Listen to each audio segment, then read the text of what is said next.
ये कांग्रेस पार्टी जातिगत जनगणना की, आरक्षण की और इन सारे जब हक की, हुकूक की, वंचितों की, दलितों की, पिछड़ों की बात करती है तो पॉलिटिकल गिमिक ज्यादा लगता है क्या सुनील साजन? नहीं, बिल्कुल नहीं गरिमा जी। देखिए, कांग्रेस हमारे साथ इसीलिए है कि वो जाति जनगणना की बात कर रही है, वो आरक्षण की बात कर रही है, संविधान बचाने की बात कर रही है, लोकतंत्र बचाने की बात कर रही है और सामंती सोच और पूंजीपति व्यवस्था के खिलाफ खड़ी है। ये सारे समाजवादी जो पुरोधा रहे हैं उन लोगों ने ये लड़ाई लड़ी है। समाजवादियों ने कब से लड़ाई लड़ी है? संसोपा ने बांधी गांठ, पिछड़े पावे 100 में 60। लेकिन प्रधानमंत्री मोदी ने भी तो एश्योर कर दिया ना, दलित आदिवासियों, मोदी ने एश्योर किया कि भाई बाबा साहब अंबेडकर खुद भी अगर उतर आए तो भी संविधान को कोई छू नहीं सकता, आरक्षण को कोई छू नहीं सकता। नहीं तो क्या आपको लगता है कि मोदी जी की हिम्मत है और ताकत है कि वो आरक्षण खत्म कर लेंगे और आरक्षण खत्म करके वो सरकार में रह लेंगे?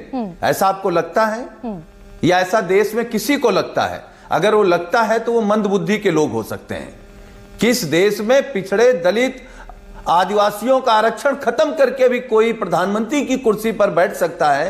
ये आज के भारत में ये संभव नहीं है।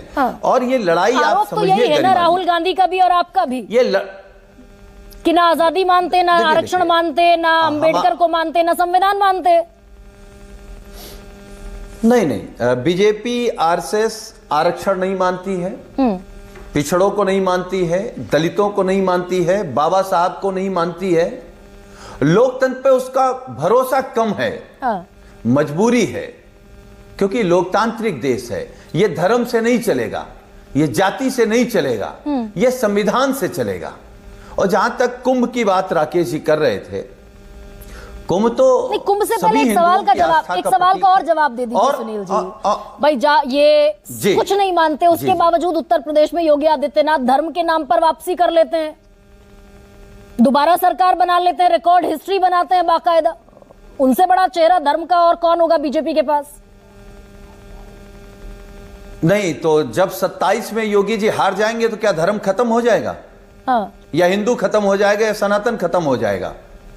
हारेंगे 27 में। योगी जी हिंदू नहीं हैं कि योगी जी जीत गए तो हिंदू जीत गया, योगी जी हार गए तो हिंदू तो हार गया। ये तो आप एजेंडा सेट कर रही हैं कि योगी जी का मतलब हिंदू, आरएसएस का मतलब हिंदू, बीजेपी का मतलब हिंदू। नहीं, ये जो लड़ाई देश में चल रही है, बड़ी संख्या का हिंदू बनाम छोटी संख्या के हिंदू की है। बड़ी संख्या क्या है? वो पीडीए है। पीडीए का नारा किसने दिया? समाजवादी पार्टी ने दिया। आप चले जाइए कुंभ में, बहुत आदरणीय, सम्मानित, पूजनीय साधु संतों का कैंप लगा है, लेकिन वहीं एक कैंप लगा है समाजवादियों का, जहां पीडीए के भगवान की मूर्ति लगी है, नेताजी की। और आप देख लीजिएगा, मैं आपके कार्यक्रम में बड़ी जिम्मेदारी के साथ कह रहा हूं, पूरे कुंभ में सबसे ज्यादा भीड़ अगर कहीं हो रही है तो नेताजी की मूर्ति पर फूल चढ़ाने के लिए हो रही। और सबसे ज्यादा अगर कुंभ में आए हुए, अगर ये पीडीए मैं अपनी बात कह लूं, मैं अपनी पूरी बात कह लूं, कहिए प्लीज। अगर पूरे कुंभ में सबसे ज्यादा कोई सेवा कर रहा है तो समाजवादी लोग कर रहे हैं। लाल टोपी लगा करके दूध पिलाना, खाना खिलाना, रास्ता दिखाना, रजाई का इंतजाम करना, गद्दे का इंतजाम करना, अगर किसी को कोई दवाई की जरूरत है तो उसका इंतजाम करना। पीडीए का जो नारा है, अगर इतना पेनिट्रेटिव है, भाई दलित, पिछड़े, अल्पसंख्यक, आदिवासी सब साथ खड़े इंडिया ब्लॉक के, तो हरियाणा हार गए, महाराष्ट्र हार गए। एक बार चल गया, बीजेपी कह रही है काठ की हांडी दोबारा नहीं चढ़ती। इतना अगर ताकतवर नैरेटिव होता, हरियाणा में भी चलता, महाराष्ट्र में भी चलता।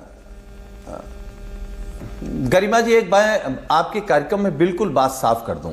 इसी पीडीए ने 2024 में भारतीय जनता पार्टी को उत्तर प्रदेश में हाफ किया है और यही पीडीए 2027 में भारतीय जनता पार्टी को साफ करेगा।